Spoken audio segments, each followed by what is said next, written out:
Okay, friends, I am super excited for who I'm sitting here with today. I'm sitting here with my new friend, Dr. Lucky Sekhon.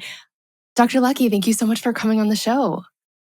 Thank you for having me. I am so excited to meet you and to spread good information and help explain topics that are often very intimidating and scary to people, and they don't need to be.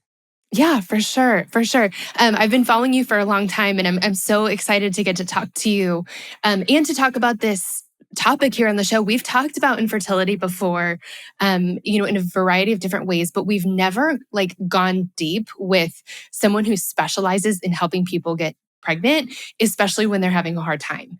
I think that's amazing because there are a lot of people that are very willing to offer advice, but I do think talking to an expert and getting really reliable information is key. Yeah, absolutely.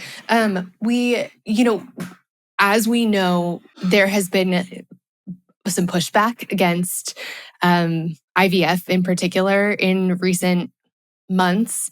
And it's something that I haven't gotten to really talk about publicly. I'm not great at fighting on Instagram, which is maybe a gift.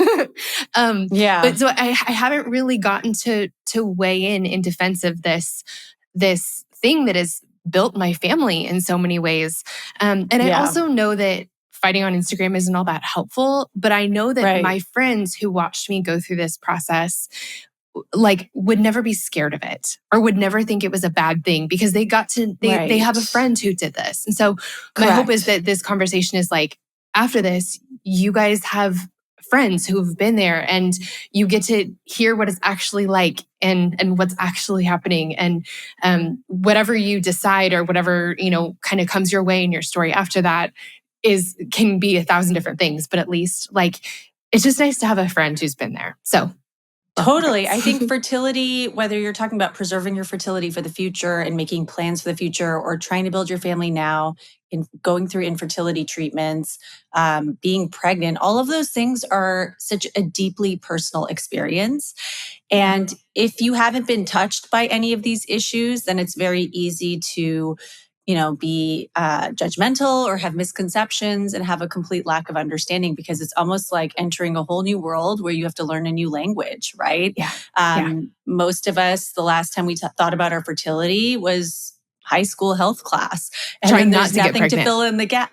Exactly. And the focus completely shifts. So it's a real mind F, for lack of a better word, because it's kind of like you go your whole life thinking, how do I avoid? How do I avoid? It must be really easy because everyone's talking about how to avoid it.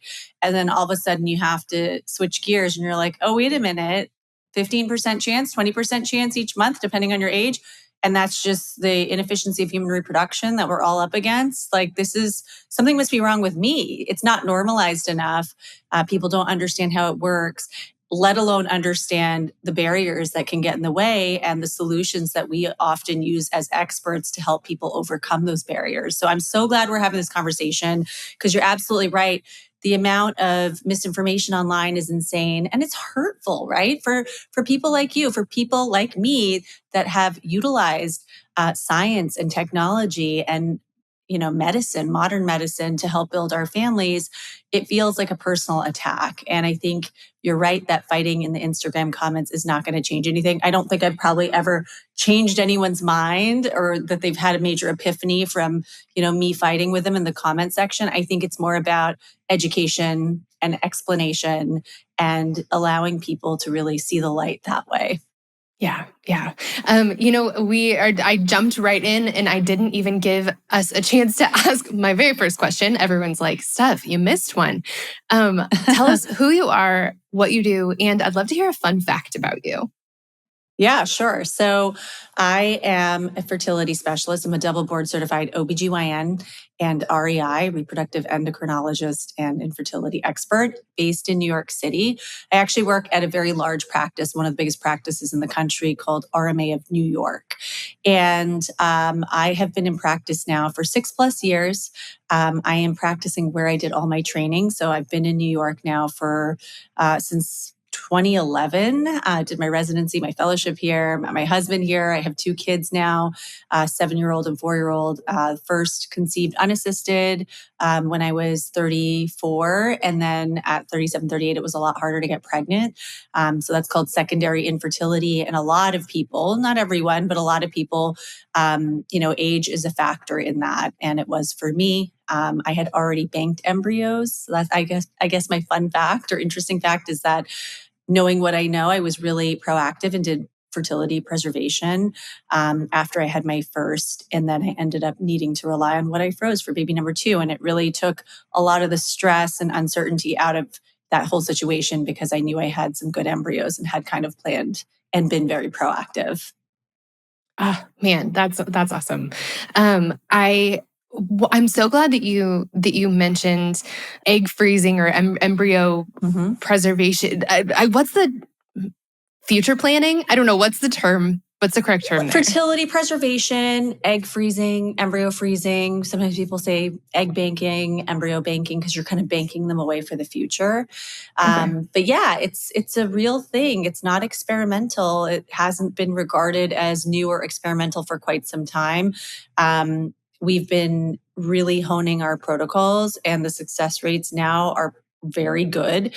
You can never say 100%. And the thing about fertility preservation is that there's an interval of time that's going to pass, and then you're going to find out if and when you need to use what you froze to build your family as a backup plan or to give yourself a head start.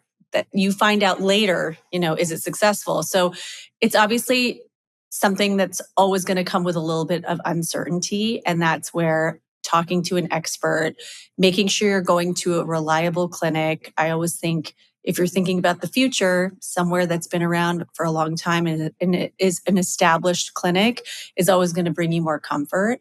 A lot of people don't think about when they freeze their eggs, what is the quality of the IVF lab? What are their success rates? Because they're just thinking about the first part. But ideally, you want to feel really comfortable and confident about the second part in case you need to come back and actually thaw those eggs out, fertilize them, and turn them into embryos. You want to know that that clinic has great success rates and is using cutting edge technology. And so that's why it's so important to understand, things beyond the surface of it's good to freeze eggs, because it's good to consider freezing eggs if you find yourself in a situation, especially where you may not be ready to build your family. You may be building your family like I was in your mid to late 30s and beyond. It can just give you a nice head start to have a larger cohort of healthier eggs or have embryos already created that you could test and know that they're healthy, that have really high reproductive potential. Because once you have frozen eggs or embryos, they are not degrading or changing over time. Unlike everything that happens in our body with our biology, right? Our biological clock is such that you're born with a maximal number of eggs, usually 1 to 2 million. And by the time we get into menopause in our 50s, we have less than 1,000. And, it's not just numbers, but it's also the quality of the eggs. The ability to ovulate a healthy egg really starts to decrease, especially as we get past our mid 30s. Doesn't mean you don't have normal eggs left. It doesn't mean people can't get pregnant without my help at 38, at 48, even at 42, just to use a few examples. It does happen all the time. But the statistical chance or probability that you might need a little bit of assistance because of the egg quality changes that set in over time really increase, especially in your late 30s and beyond. Is there an actual age that where things change? Because I feel like forever it was, people told me 30 forever, but I think that that's not exactly the case. And then I think for a lot of us, we're like, well, there's not really an age. I don't know. It's really easy and tempting to want to push back against the idea that there is, in all of life, there's so much that can happen later. This is one thing where there actually is a clock. So tell us tell us about the clock. So we're born with all the eggs we're ever going to have, right? And we don't make new eggs, and we can't fix or repair our eggs. Like if you get a scratch, you can regenerate new skin cells, right? There are certain cells in our body that can regenerate, and we know that.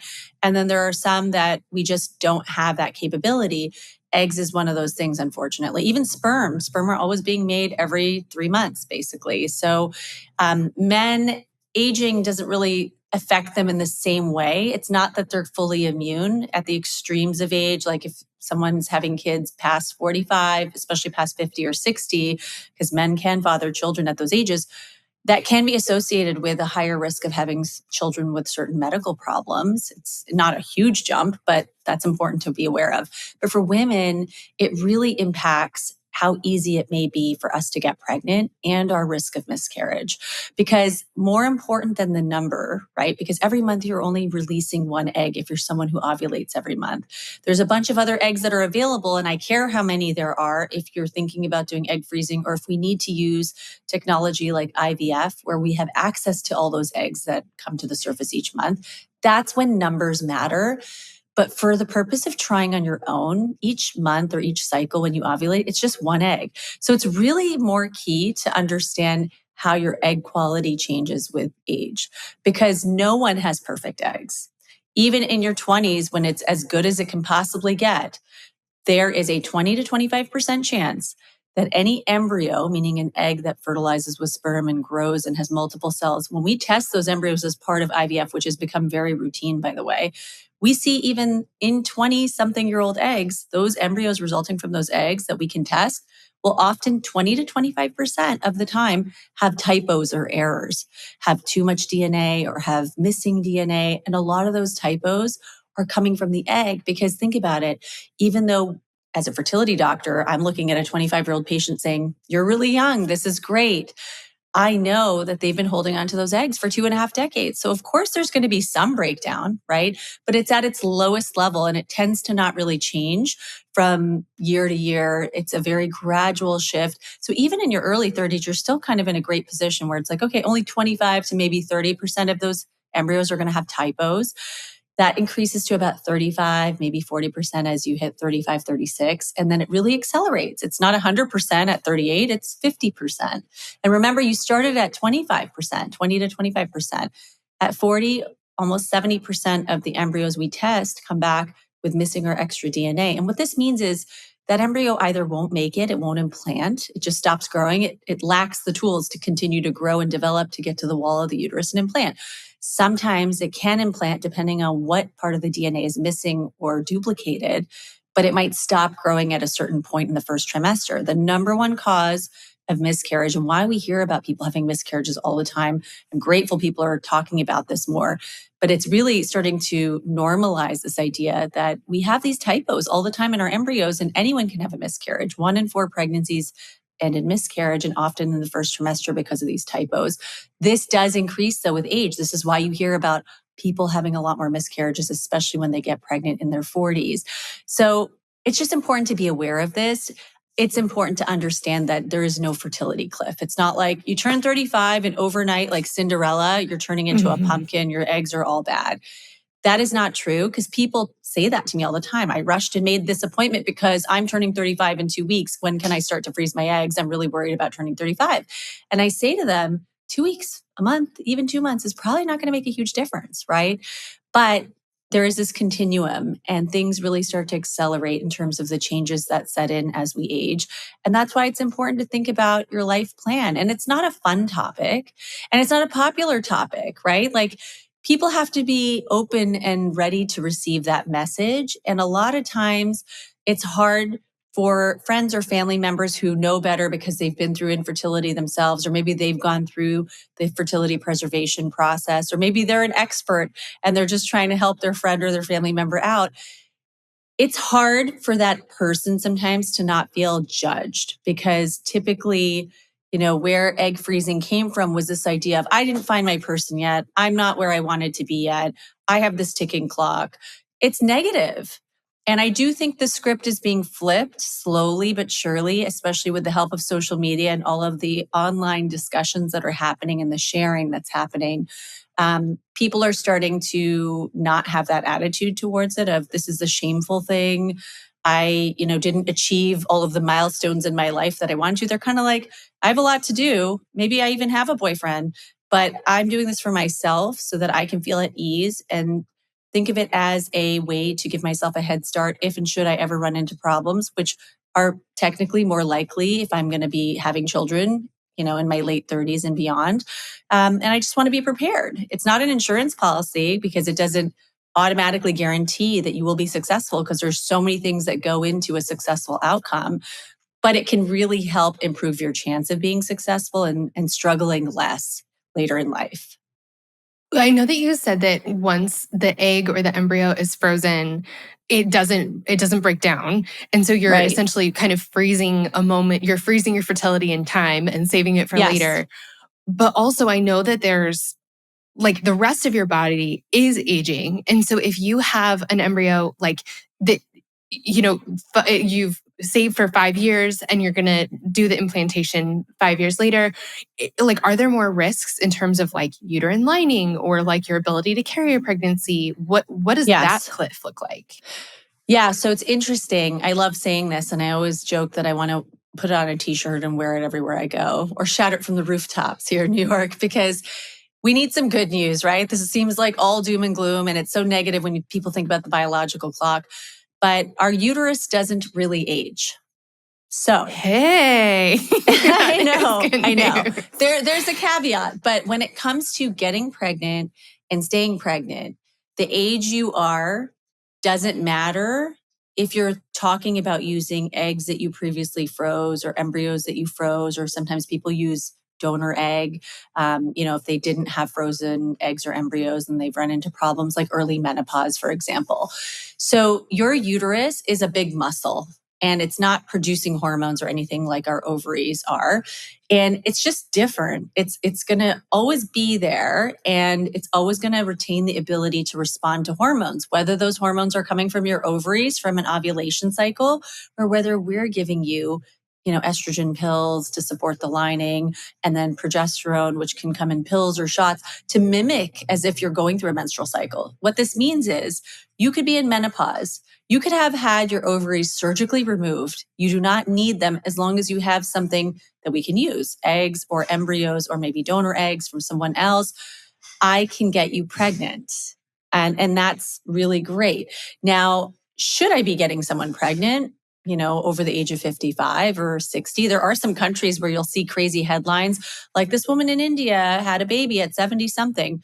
I mean, there's a reason that doesn't happen here. We have very close regulatory oversight, and there's ethical principles, right? We know that it's not as safe to be carrying a pregnancy in our late 40s or 50s and beyond versus carrying it at a younger age, because the rest of our body is aging, right? So forget about the uterus. Yes, the uterus is very resilient, and we know that women can have children pretty much at any age because it's always going to be able to allow that embryo to implant, and that doesn't seem to be affected by age unless an extreme circumstance. But your blood vessels and the wear and tear of aging can make you more prone to medical problems as we get older, right? No, that's not a secret. People develop problems like diabetes, high blood pressure.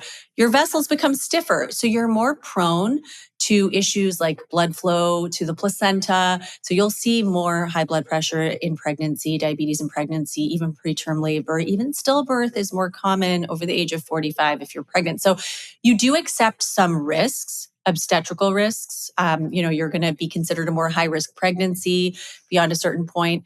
It's nothing that we're afraid of. I mean, in New York, there's so many women that get pregnant in their 40s, and we have lots of experts here called maternal fetal medicine experts or high risk obstetricians that will kind of come up with a regimen of, okay, we're going to bring you in for scans every week or twice a week. We're going to be doing, this biophysical profile and check the wellness of the baby. And we might deliver you early because, there's some signs or symptoms that you might be developing some of these issues later down the line. And if we deliver the baby, that might be safer.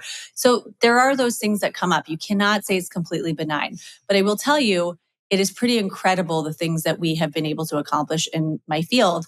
I had a woman recently who went through IVF at 39 and she actually decided kind of late in the game, I do want a third child. And she was 45 and first transfer worked. Like it wouldn't have been that easy had she not had those frozen embryos to work with, because the biological clock is really surrounding the issue of egg quantity and egg quality. It limits how many eggs I can get to.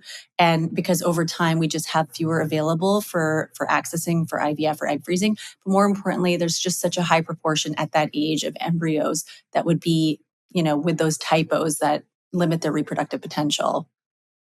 I love hearing this. And I wish that this had been presented to me as an option earlier. I don't know that I would have taken it. I don't know that I would have, I definitely didn't know that I was going to have trouble getting pregnant, but like, there just should be like an informational pamphlet that you're given about your body post high school that is, here's how your reproductive system works. And then here are your options for like how to move forward. And as you're planning out your career and as you're dating and as you're kind of putting together the puzzle of it all, there should be an option that's like, okay, and then here's what is within here's what you could like, or options you could take. Yes. If you decided to. I totally agree. I always have said there needs to be a health class 2.0 for women in their 20s because we just need like a refresher course and we need it from a different perspective. Do I want to tell a room full of teenagers human reproduction is inefficient? And even at this age, it might be like a 25% chance each month. And there's a fertile window of maybe 2 to 3 days where there's a chance for the egg to get fertilized. No, I mean, probably better for teenagers to think that if you like sneeze in a hot tub, you could get pregnant. Right. And honestly, for them, it is easier to get pregnant because they're really at that baseline place where they're at the lowest risk of having these chromosomal errors.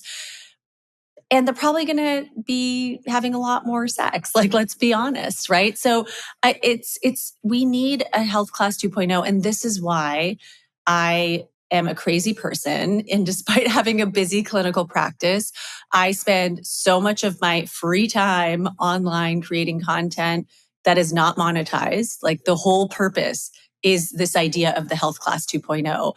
I just want to fix this problem that I see week after week in my practice. I see a woman coming in who might be, 44 and has been on birth control this whole time and is now coming to talk to me about egg freezing. And like, they told me their OBGYN actually kind of poo-pooed it when they were 33 or 34 because they were like, it's not that successful, or, you're so young, you might not need to do this. You might meet someone.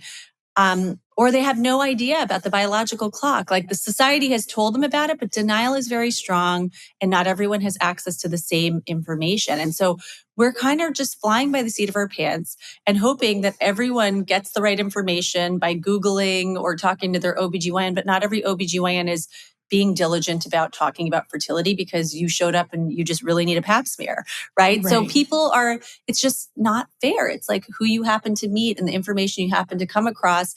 And some people are really slipping through the cracks. And because fertility is time sensitive, I agree with you. I wish there was a standard thing that had to be issued to everyone when they turned 25 or whatever, where it was like, here's what you need to know. But I mean, that's just not realistic in today's world. But that's why doctors like myself are kind of going rogue and spending all this time creating content, which is for people that will probably never be my patient. It's for mass consumption. I have a blog where basically I'm trying to fill in these gaps and give people crucial, timely information. I love that. So I know that for women who are listening, they're going, I would imagine that most of the women listening are going, okay, this was not even on my radar. The idea that I could like freeze my fertility in time. The first question I want to ask though is, what is the cost of this? Because I think that that's probably their first question too. And I know that this is also the same for IVF. So if you're like if you're trying to get pregnant today, the costs are, I think, similar, or maybe part of it is the same. But tell us, like, what does this cost? And is there anything that can help us pay for it? Yeah, so it is expensive. A lot of people don't realize why it's expensive, and they may have a misconception that I, as a doctor that's helping them with IVF or egg freezing, am the one in the lab after the egg retrieval handling their eggs. We have a team of at least 30 to 40 embryologists that do years of postgraduate education and training, and they're essentially like microsurgeons. They're doing very, very fine procedures on eggs that are microscopic. So they're looking in a microscope and they're basically, freezing the eggs or fertilizing eggs with sperm. I don't know how to do any of that. That is not my specialty, actually. My role in all of this is diagnosing and treating infertility and coming up with a treatment plan, but I rely on so much infrastructure and a whole team of expertise in terms of handling eggs, embryos, and sperm. And it is a lot, right? An IVF lab involves tons of equipment. So it's expensive. And then the drugs are also expensive too. And that's not something that we handle or create. It's, that's done by a pharmaceutical company. And it's it adds up. It's expensive. So I will say, egg freezing typically, and obviously it can vary from clinic to clinic and there are regional differences.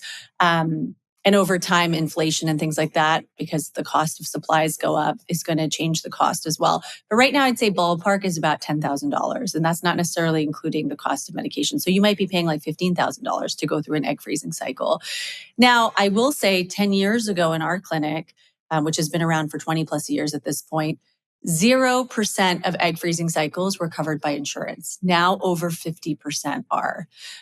Most of my patients going through egg freezing are not paying out of pocket. So something to be aware of is that there are many, many more companies and employers. It's not just Google and Facebook. People are really progressing in this area, and a lot of different companies have benefits. Smaller companies maybe are less likely to. But this is something that we can drive change, because if we're doing interviews and we're talking about what is your benefits package, ask about fertility benefits. Do not shy away from that conversation. I was listening to a podcast and they were talking about how the workplace demands and what people are looking for have changed. And people care more about benefits and perks and their lifestyle now, apparently, than even just like the bottom line salary. And I think that probably is like a shift that we're seeing after the pandemic. But ask about egg freezing, ask about that, because companies will start to notice, like, this is an arms race. Like, we need to keep up with the Joneses and these other companies that are giving these wonderful benefits. And it's working. Like, we're seeing more and more coverage. And I love to see it because it really should be something that it's not fair that only certain people can access it. And it should really be universally covered, and doctors are fighting for that all the time. IVF is expensive. It's kind of like an extra step, right? You're not just taking the eggs out. The egg retrieval is obviously a labor-intensive process. We'll talk about what that looks like, but you're taking shots for 8 to 10 days, and then you're coming in for a procedure to extract the eggs, which takes only about 10 minutes. It's done vaginally, and you're asleep the whole time. And then basically the tubes of fluid extracted from the bubbles that are in the ovaries where the eggs are. These are transient. They would have been thrown out anyway, right? Every month you bring a certain number to the surface and then they kind of go away.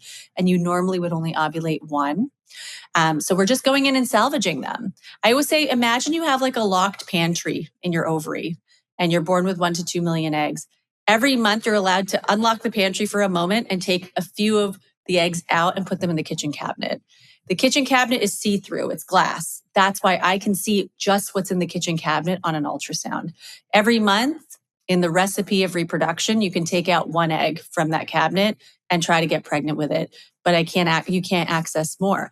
But I can go into the kitchen cabinet and take everything out that's there and put it in the freezer, right? I can't go into the locked pantry. So every month you're kind of rationing a certain number of eggs and wasting them anyway. So we're basically trying to get to those, extract them. We can either freeze them at that stage, or we can go one step further. If you're using donor sperm or sperm from a partner, we can take sperm and eggs, put them together. We'll know the next day how many fertilize. Typically it's like 70 to 80% might fertilize. That's just the norm, right? And then there's a lot of drop off in attrition because the inefficiency of human reproduction that we talk about, this, an egg being like a long shot and not having 100% chance of fertilizing, turning into an embryo that's healthy, that can implant, is still true. So you start out with a certain number of eggs and that whittles down. Within a week, maybe 50% make it to the embryo stage. If you want, we can test the embryos, which is often done nowadays because we know anyone can make an embryo with typos. So you can identify them and say, we're not going to use them. And now let's take each embryo and use 1 embryo at a time because they're frozen. There's no urgency to put 3 or 4 in at a time. Let's just use 1 at a time. And there's about a 60 to 70% chance that it could result in a live birth if it's a tested embryo that's considered high quality. So that's really great. And most people will get pregnant. Maybe the first transfer, sometimes it takes a second. 95% of patients have a live birth within 3 transfers. So that's really where we're at now as a field. So you're doing a lot more than the egg freezing. So to answer your question about cost, it's kind of like double the cost, right? It's typically like around $20,000. Again, the clinic I work at, we take a lot of different insurances. So many of my patients have insurance benefits.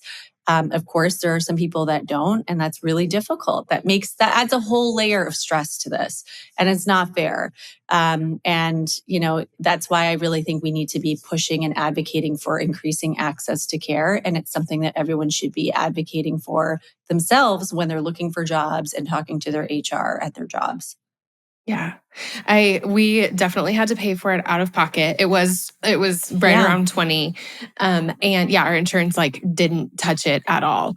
But I do know that there's also, you can do payment plans and you can you can finance it. There's just there are ways to break it up more. 100%. And I love hearing though that insurance is starting to cover it more and that employers are covering it. I know that from people in my life that they have been able to go through IVF and have it covered by their employer. And that's incredible. And you did yours 5 years ago. I've seen crazy changes, like marked strides in the last 5 years. I've been in practice for 6 years. So I'm telling you, it is really heartening to see how much more coverage there is, but we still have a lot of work to do.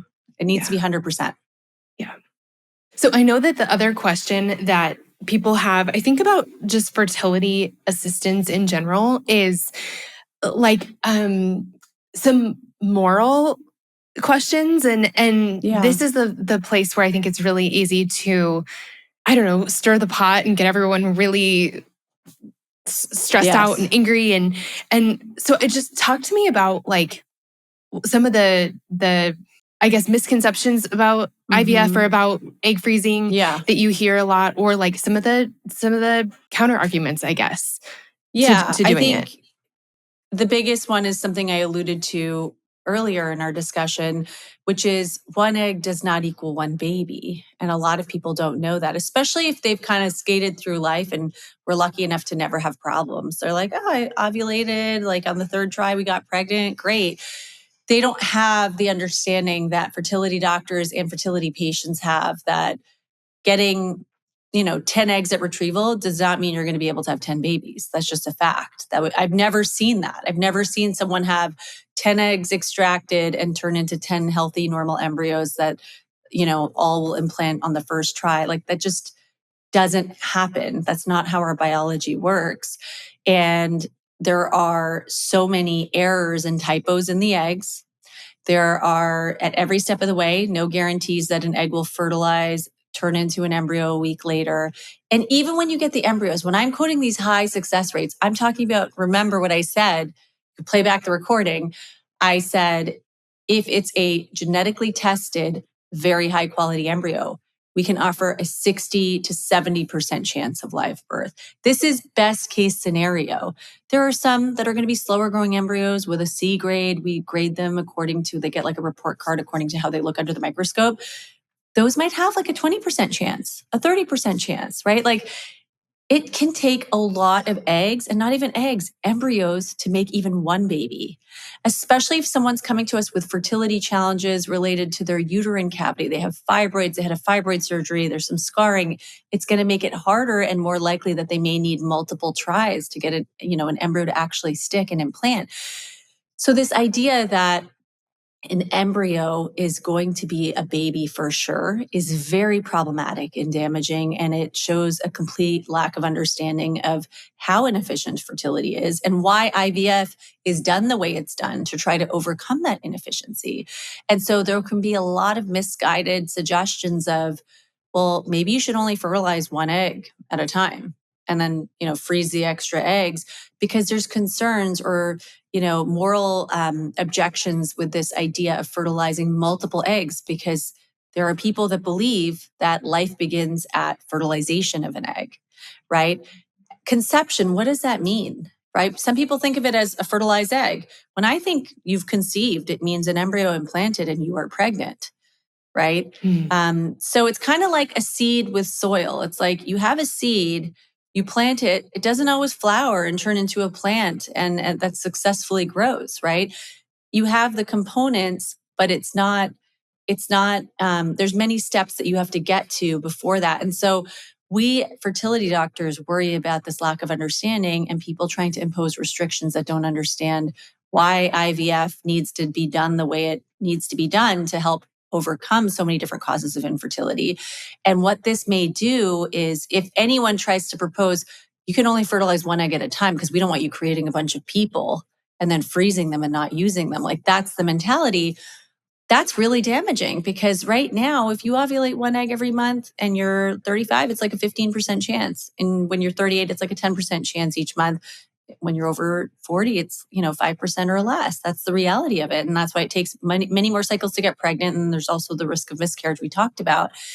So to be able to create multiple embryos or try, it might not even be possible. You start out with as many eggs as you can. You try to give every egg a chance, knowing a lot of them might not get there. And then they whittle down to these lower numbers. And if you started with a lower number on purpose, you were limited to fertilizing 3 or 4 eggs at a time, you're increasing the chance that that person's not going to end up with anything. And they're probably going to have to do this over and over and over, or less ideal if they were able to get extra eggs, then, keep thawing them out in smaller lots. That cost, who's going to cover that cost? That cost is going to be incurred by the patient. And that's going to further decrease access. We just talked about how expensive this is and that it's not fair that, not everyone has insurance coverage. Is it possible for anyone to keep doing something like that out of pocket and do it 5 times instead of 1 time, right? That's the real expensive part, is trying to create the embryos and test them and freeze them, because it's just very labor intensive. And so it's not giving people the best chance of success, and it's making it harder for them to access the care they need to build their families. And 1 in 6 people will have fertility issues, 1 in 6 couples, 1 in 6 people. And that's a significant number. So we need to be working towards improving access, not creating restrictive rules that maybe aren't even well informed, that are going to make it harder for people to build the families that they want. Yeah. The cost that we haven't mentioned yet is the emotional toll that it takes. Yeah. Because the process of going through all of this, there's injections and doctor's appointments. And I felt like a pincushion with as many times as my blood was drawn and as I was given injections. And it's a lot. But then there's just also this huge emotional toll. And it's so much hurry up and wait. And then it's just so much plain waiting and heartbreak. And so just the added cost of being like, we're going to do this one little drop by one little drop is it's just it's medically not the right thing to do for the patient, and it's not efficient or cost effective for patients, right? And I've had some patients that come to me and they're like, I understand what you're saying. I'm young, I have a very high reserve, I want to limit the number of eggs that are fertilized. And listen, my job is to give you the information, and then we come together and we collaborate and make a plan that makes you comfortable. And so I've had patients where they have a limited number that they wanted to fertilize, but I will advise them, because often they'll say like, I only want to fertilize 1 at a time. And I'm like, that does not make sense. But, based on your age, you're 28, maybe it's okay and reasonable if you want to limit it to 10, because I think when the numbers trickle down, that may leave us at a place where we have 2 or 3 embryos and you want to have up to 2 children, maybe 3 children. So these are very individualized conversations. And I don't want anyone to ever feel judged for, their religious beliefs or their personal beliefs. I think it has to be a conversation, and you need to find a fertility doctor that you feel comfortable having these conversations with. You need to make sure you're feeling that you're not being dismissed and that your concerns are valid. But you also have to be open to understanding the science and understanding the rationale and why your doctor may recommend what they're recommending, because we have your best interests at heart. We have no reason to want to freeze all these extra embryos you're never going to use. It's like hedging your bets. We are just trying to get you there with the minimum number of cycles needed. And the goal is to get you pregnant as fast as possible with the least amount of complications. Yeah. Well, one thing I wanted to mention, because you were talking about the emotional toll, is where that comes from, right? Because I think people get really afraid. Sometimes they bury their head in the sand and they're like, I don't even want to get this started because I've seen people go through this, or I've seen this online. It's important to know, where is the stress coming from? I think lack of control, because all this is just happening in your body and you have no idea if it's not working, why it's not working. Will it happen next month? Will it not happen next month? You feel like your life's in limbo, right? Yeah. There's external pressures from family, friends, maybe everyone around you. It feels like they're getting pregnant. I think it's feeling shame. A lot of times people feel like their body has failed them. They feel betrayed by their body. There can be blame, right? They can feel like, okay, this is my problem. My husband's semen analysis is normal, or vice versa.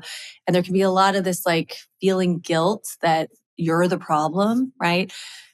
Which is not the way to think and not helpful. And but it's hard. It's human nature. A lot of the time I see these emotions play out. And I think that people also often attribute all of the stress to a treatment option like IVF. But really, it's important to understand that there isn't just IVF. You don't come to me as a fertility doctor and automatically walk out of the door where I'm like, okay, done, IVF for everyone, like Oprah. Like, you get IVF, you get IVF. I was just thinking that. There are other options. There's really 2 buckets of treatment that we can use to help overcome the inefficiency of reproduction. So there's something called medicated IUI, or intrauterine insemination. Think about this as kind of like speed dating for the eggs and the sperm, right? If when you are just kind of out there in the world hoping to meet the one, right? You might just go about your day-to-day business. That's like ovulating one egg every month and just hoping to meet the right sperm and for things to happen. But when you take medication to give your body the opportunity or a chance to release more than one egg, and you get a bunch of sperm concentrated, washed, and injected at the top of the uterus. It's not injected right next to the egg in the tube. A lot of people think that. It's like just releasing a bunch of sperm a little bit closer to where maybe multiple eggs are released. It's like speed dating. You're like, more sperm, more egg meeting. We're hoping for something to happen. So it's not doing anything that different from trying on your own. So if at 35, there's a 15% chance that one ovulated egg in a given month could result in a pregnancy, this might improve your chances by a few percentage points in reality. So people are like, but I took the 5 days of Clomid or Letrozole to give my body a boost and release maybe more than one egg. I took the shot to release the eggs. I came in, I did the procedure. Why didn't it work? And I explained to them, remember we talked about this. This is a lower efficacy approach. It's laid back and the success rates are laid back. So this is something you should go into it thinking this is a marathon, just like trying to conceive on my own was, and this might just give me an extra nudge in the right direction. So there can be fatigue from that, right? Because you're doing kind of similar to this scenario of maybe fertilizing only one egg at a time. It's really inefficient and people can get really fatigued and tired. And it's really important, even though it sounds negative and people don't always understand why they think I'm being overly negative about IUI cycles. I'm not. I want you to be realistic. If you're signing up to do that, mentally prepare. You might not get pregnant for, 3, 4, 5 rounds. Studies show if it hasn't happened within 6, it's half a year, you should move on, right? And there's diminishing returns, and there's also the cost of how many eggs are we losing in that time frame, and how is our egg quality changing depending on your age. Egg freezing, IVF, that's different because you're trying to access multiple eggs at one time. And it's not just working with 1, 2, or 3 eggs. And you're really trying to control and select out by being able to test. You can't test when these things are happening inside your body, but if you're creating embryos outside of your body, you can test them, screen them, and focus on the ones that have high reproductive potential. And so they're fatiguing in different ways, but I think sometimes IVF gets a really bad rap. And I think sometimes doctors get a really bad rap because everyone thinks we're just going to tell everyone to do IVF. No, a lot of people come to me for medicated IUI, but I'm not going to say, let's just do that for a whole year, because that's not good advice. That's not cost effective, and that might not be in your best interest. And trust me, a lot of people by like 4, 5, 6 rounds are like, I thought IVF would be burdensome emotionally, but this is really hard every month, doing the same thing over and over and hoping for a different result, but being told there's only like a 5% chance that you might get a different result. We tried for a little over a year, and then we did testing, I think like right at a year. Then everything was fine. I have unexplained infertility, or I guess we do, which is lovely. And we did several rounds of medicated IUI. And I think though that like the whole process is fatiguing. Like trying every month to get pregnant on your own, tracking your ovulation, peeing on the sticks, taking your temperature, like all of that. Work. And it's work. And it's just so disheartening every month when it's not, you're hoping for a roller result. coaster. It's like you're hoping and then you're let down, hoping and then let down. It's a lot. It's a lot. So by the time you're even getting to something like IUI, you're already exhausted and sad. And so I think that for me, I felt like a lot of, I don't even know what to call the emotions. Like I felt really heavy in deciding to do IVF just because there was a large part of me that never thought we would get there. It was like, like I know that this is the end of the road, you know, and I just thought that something would happen by now. And it felt big and hard that it hadn't. Yeah. But at the same time, I felt so much freedom in walking into my fertility clinic because finally, like I sat down, I've talked about this before, but I sat down with my doctor and I was like, okay, so the last time I ovulated was this day. And then like, you know, this was my temperature, this was my whatever. I have this contraption that I'm, you know, this is my app. And he like put his hands on my hands and he said, Steph, we're beyond that now. Yeah. And I just, being able to just hand over the reins to somebody else and not be this amateur fertility specialist was so freeing to just like, totally. Okay, so people come to me all the time. Anymore. They're like, so how will I track? I'm like, you don't need to track because I'm going to bring you in for a scan. And then you don't need to do the ovulation predictor kits because I'm going to give you the injection that times when these eggs will be released. So like, just hand over the reins to us at that point. And I agree with that completely. One other thing that I've observed a lot, which is an interesting phenomenon, is people who are kind of beaten down if they have been in a situation where 4 or 5 medicated IUIs haven't worked.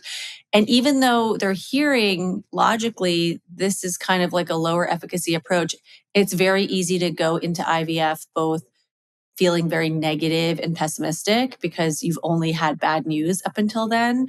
And also feeling fearful because in your mind, you were like, well, I'm only on the first rung of the ladder of aggressiveness in terms of treatments. And, you know, hopefully this will get us there and then I don't have to think about. But when you step on that next rung, you're like, okay, well, but what if this doesn't work? Because you want to think of it as your back pocket option that's a guarantee. And we all know IVF is not a guarantee. But it is a hell of a lot more efficient and effective than medicated IUI. It just is. So for a lot of people, I don't see failure with medicated IUI, you know, not getting pregnant with medicated IUI translating into your prognosis with IVF. It is 2 different ball games. And it's important to know that because I think people get really scared also like, I'm going to be now at this new level on the ladder of treatments and who knows what's going to happen. And am I going to be one of those people that has to do like 10 egg retrievals? Those are not common cases. Obviously, it depends on the person. It depends on their age, how many eggs they have, their egg quality. But in the standard patient going into it, if you've been told like you have a certain number of eggs and you have a reasonable chance of success, it's rare to have these like very strange outcomes that are unexpected and catastrophic. So I think it's just our mind goes there. And especially if you're coming off of a runway of doing something that you're told isn't going to work necessarily for a second or third time, and it takes persistence to pay off. Even though you're told that, just getting that negative test over and over can really beat you down and make you feel like this might just not work for me. And that's not the case for a lot of people. Yeah. Are infertility rates going up, or is it just that people are talking about it more, or is it that we're getting pregnant later? I think yes, and yes. Okay. 3-part question. I think we as a society are waiting longer to get pregnant. That is a fact, right? Like the age of first childbearing in the 80s was like in your 20s for sure.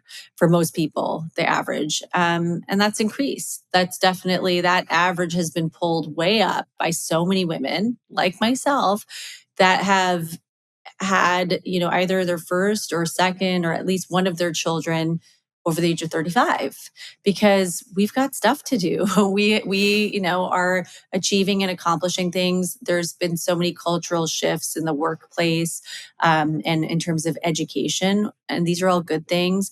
Also, the effectiveness of contraception and being able to really control and choose and decide when you're ready. And I think all of these are good, positive things. But, evolution takes thousands of years, millions of years, like our bodies, our biology has not caught up to that. And so we have to find a way to reconcile. And a lot of what I do professionally, it feels almost like bridging the gap between those two issues, right? Like our biology, which is kind of like this fixed pattern, and the limits aren't going to be pushed or changed in our lifetime, in our daughters' lifetimes, right? But the opportunities that we have, and you can't be everywhere at once.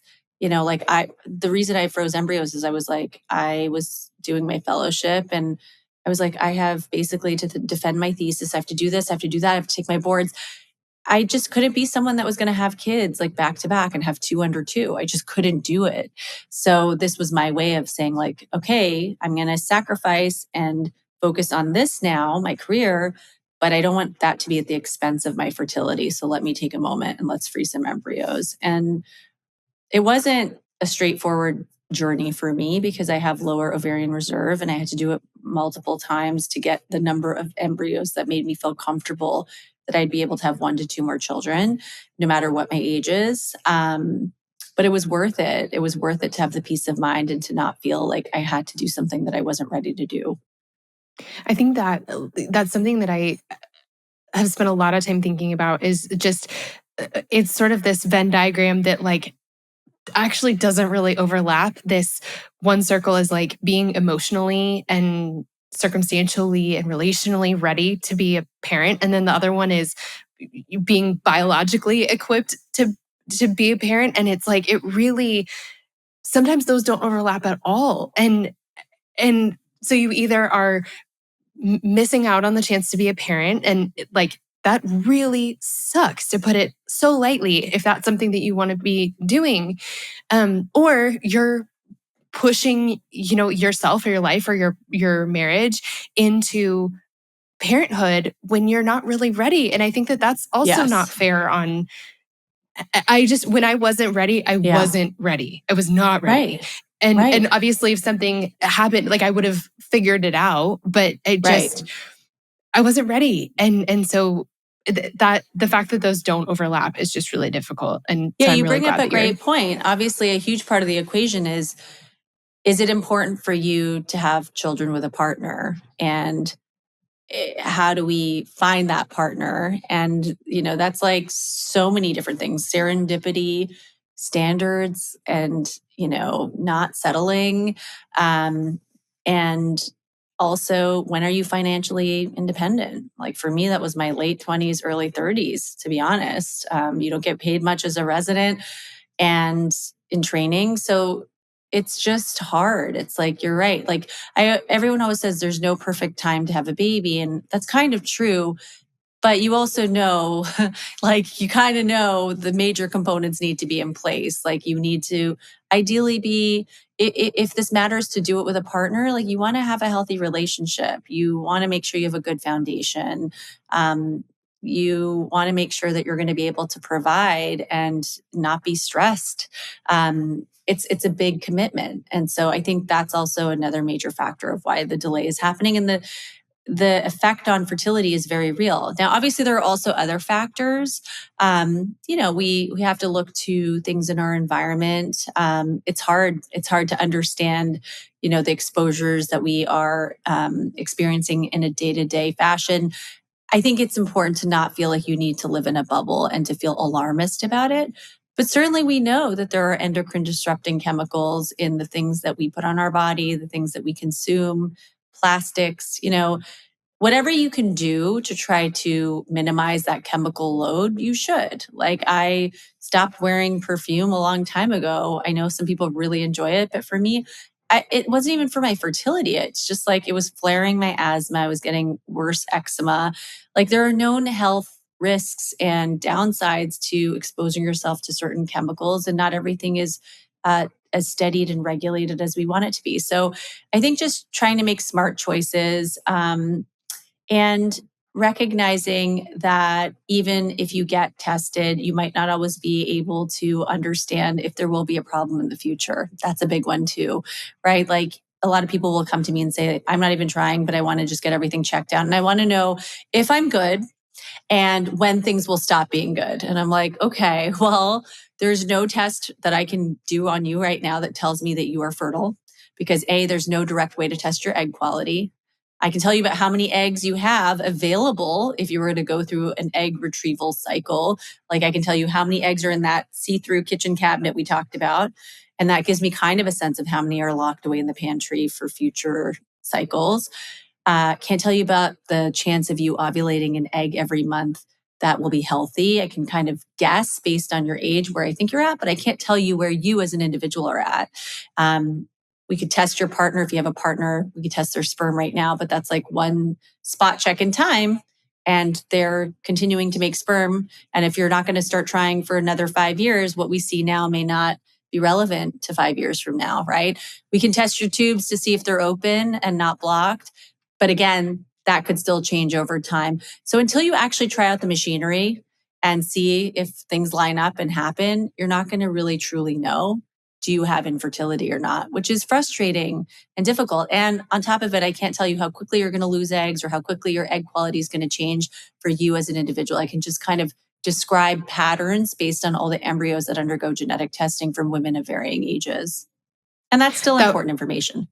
That was going to be my last question is like, what test can we start with? Like, how can we go into this with more information? And I'm really grateful to hear that. I've never heard anyone explain it like that. And I mean, obviously I'm frustrated. I don't like that response, Yeah. but that really makes sense that even if we do test every part of the machine right now, unless we're going to use it right now, it doesn't really tell us, and you can't test the whole thing. So you can't test the whole thing. Like you can't put it all together and say like you have a 53% chance of having infertility based on your testing and his testing or your testing alone. But that doesn't mean that there isn't a benefit to getting certain checks done. And this is not a guideline set forth by the American Society of Reproductive Medicine. This is maybe controversial. I'm from Canada originally, where, everything is socialized healthcare, and they do only the testing that is necessary because it's all about saving resources because, we need to have enough for everyone. And I get that mentality. I understand from a public health perspective why that's the case.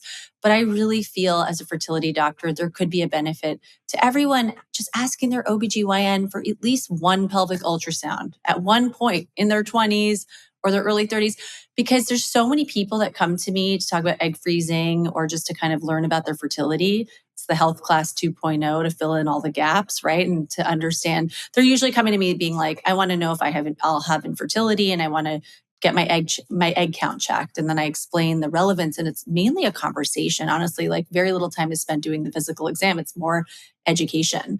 And that's fine. But a lot of times when I do the scan, I will discover, oh, you have a really big fibroid. It's like taking up space inside the uterine cavity. And like, you didn't notice this. Maybe you really have heavy periods. But for you, this is just how it's been for a lot of your life and you've kind of normalized it. Or maybe you're on birth control so you don't feel that as much. Or I see, cysts that are taking up space in the ovary and these could get bigger and progress over time. Or I see a septum in your uterus and maybe you're not going to do anything about that right now, but you should know that that can predispose you to first trimester miscarriages. Kind of figuring out ahead of time, hey, do you have ovaries that look like you might have PCOS? Because like, these are things that could all impact your future fertility, some of which could be progressive. So if you knew about it, A, you could be mentally prepared. B, you could kind of be vigilant. And C, maybe there's a chance to do something like removing a fibroid that could get bigger over time. And then it's a bigger surgery and it's harder to take care of later. So I just think a lot of people are normalizing things like really painful periods, really heavy periods. And it never hurts. There's no downside to getting a quick pelvic scan. And again, like this is controversial and I'm sure some people might not agree with me because they're like, well, there's no evidence-based thing that could make a difference. I just think the more you know about your body, the better off we can be. And I don't think you have to get this done every 6 months or even every year. But there's a lot of variation in care. And a lot of people will go to their OBGYN for their annual and have a PAP, and their OBGYN will quickly do an ultrasound and take a look. And some people, they're like, I've never had a pelvic ultrasound because I never complained about anything. So I just feel like that's one thing that we could be probably doing better. Okay. So it's not as much like testing our hormones or testing, doing like a sperm analysis or things like that. But getting an ultrasound, getting a pelvic ultrasound is a good place to start to find out if there's anything that you could be like, anything that's you could be taking care of now or keeping an eye on. Yeah. And if you're not on the pill and you are able to observe your cycle as a reflection of what your ovulation pattern is, and you have irregular cycles, you never know when you're going to get your next period, you have painful periods, they're really heavy, or even if you have a family history of some of those things, or you have a family history of early menopause in your mom and your older sister, or even a family history of lots of similar types of cancers, talk to your doctor about, like, do I possibly have a gene that I could be carrying? Because that might prompt a visit with someone like me to talk about, hey, I have a 50% chance of carrying this gene, passing this gene on. There are proactive things I could think about doing to test embryos and avoid that. And, this could end here with me. And that's really powerful too. So there's just so many reasons why it could be beneficial to have a conversation with a fertility doctor, why it could be beneficial to get certain tests done. But I think it's really just being in tune with your body, paying attention, not allowing yourself to be dismissed for complaints, especially related to your period, paying attention to your family history, and just thinking in your mind, if there's anything in my history, or if you have a partner in their history that could warrant or necessitate, being at a higher risk of needing IVF or needing help to build your family, have a conversation early with a fertility expert, because there are things that you could maybe do to be proactive. And because fertility is time sensitive, you may thank yourself later. I could talk to you forever. I have 10,000 more questions for you, but I'm so grateful for your time and for the resources that you're putting online. And thank you for caring about us. Thank you for making this so easy to understand. Thank you for I just feel like in your work day to day, you're caring for so many women and their families directly, but like you're also doing so much for the rest of us who don't live in New York and don't get to be your patient. Yeah. So I just thank you so much. Thank you. I feel immense privilege, and I'm so grateful that you lent your platform to me today and spent an hour of your time to share all this information with the people that follow you and tune into this amazing podcast. If anyone wants more information, they can find me on Instagram at lucky.sekhon, Sekhon. But I also have my blog that I mentioned earlier, theluckyegg.com, and lots of long form information where I can delve deeper, like even like how to interpret embryo grading, like lots of information on IVF, because it really feels like a new language for a lot of people. And so it's my way of trying to bring you up to speed to understand, like if you're going to take medications for an IVF cycle, a lot of people are just injecting themselves blindly. I think it's really important to understand what you're actually taking and why and how it works, because it's just going to make it easier and less anxiety provoking. So definitely check that out. And I agree. I feel like we barely scratched the surface. So clearly there needs to be a part 2. I was just going to say that, like, yes to part 2. We'll get that scheduled, because I know that our women are going to have so many follow-up questions. Awesome. Dr. Lucky, thank you so much. Thank you for having me. This was so fun.